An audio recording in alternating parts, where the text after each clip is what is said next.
प्रिय विद्यार्थियों, आइए पढ़ते हैं उत्तर प्रदेश माध्यमिक शिक्षा परिषद प्रयागराज के कक्षा 10 के संस्कृत विषय के अंतर्गत संक्षिप्त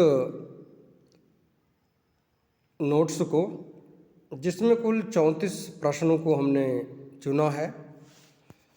मैं उम्मीद करता हूं कि आपके वैकल्पिक प्रश्नों में से इनमें से कुछ अवश्य होंगे। वीडियो प्रारंभ करने से पहले आपसे निवेदन करेंगे कि इस वीडियो को अधिक से अधिक विद्यार्थियों में शेयर कीजिएगा और इस शॉर्ट नोट को मैं अपने विद्यार्थियों के पास PDF के रूप में भेज दूंगा। इसे ज़रूर पढ़िएगा और लिख लीजिएगा, जिससे कि आपके एक भी अंक के प्रश्न छूट ना जाएं। तो आइए पढ़ते हैं। सामने तो आपके है, लेकिन मैं थोड़ा इसको बोल के उच्चारण करके आपके सामने रखूँगा। वैदिक मंगलाचरणम पाठ का मूल है यजुर्वेद के 36वें कांड का 17वां मंत्र। प्रबंध मंजरी निबंध ग्रंथ के लेखक हैं पंडित ऋषिकेश शास्त्री। उद्भिज्य परिषद प्रबंध मंजरी पाठ में सभापति हैं अश्वत्थ देव। ध्यान दीजिएगा, उद्भिज्य परिषद प्रबंध मंजरी नामक निबंध ग्रंथ से लिया गया है। नीति शतकम के लेखक हैं भर्तृहरि। संपूर्ण विश्व का कल्याण होगा नैतिकता के आचरण से। रविंद्रनाथ जी का जन्म 7 मई 1861 ईस्वी को। 1861 को याद रखिएगा, यह एक और महापुरुष के जन्म की तिथि है, जन्म का वर्ष है। गीतांजलि को पुरस्कार मिला नोबेल। रविंद्रनाथ शिक्षा के लिए लंदन गए 1878 में और लंदन से संगीत सीख कर लौटे थे, यानी पाश्चात्य संगीत सीख कर लौटे 1880 ईस्वी में। रविंद्रनाथ की मृत्यु हुई 7 अगस्त 1941 ईस्वी में। संस्कृत उपन्यास शिवराज विजय के लेखक हैं पंडित अंबिका दत्त व्यास। इसमें 12 निश्वास हैं और आपका पाठ चौथे निश्वास से लिया गया है। पाठ का नाम आपको पता है, कार्यम व साध्येयम देहम व पात्येयम। रघुवीर सिंह सेवक था शिवाजी का।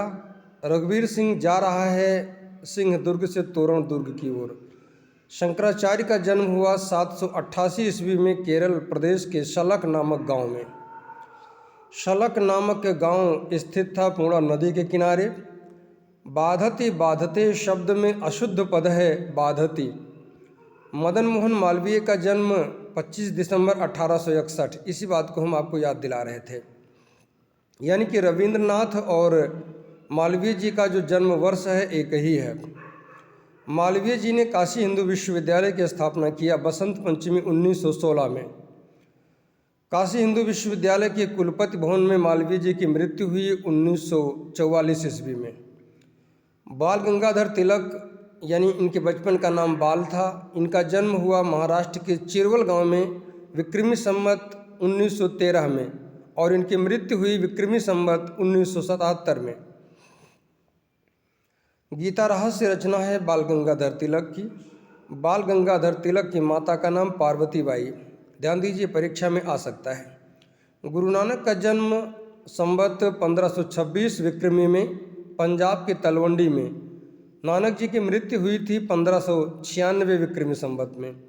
गुरु नानक के माता पिता थे, माता का नाम तृप्ता देवी और पिता का नाम कल्याण दास यानी कालू मेहता। ज्योतिराव गोविंदराव महात्मा फुले का जन्म हुआ 11 अप्रैल 1827 ईस्वी में।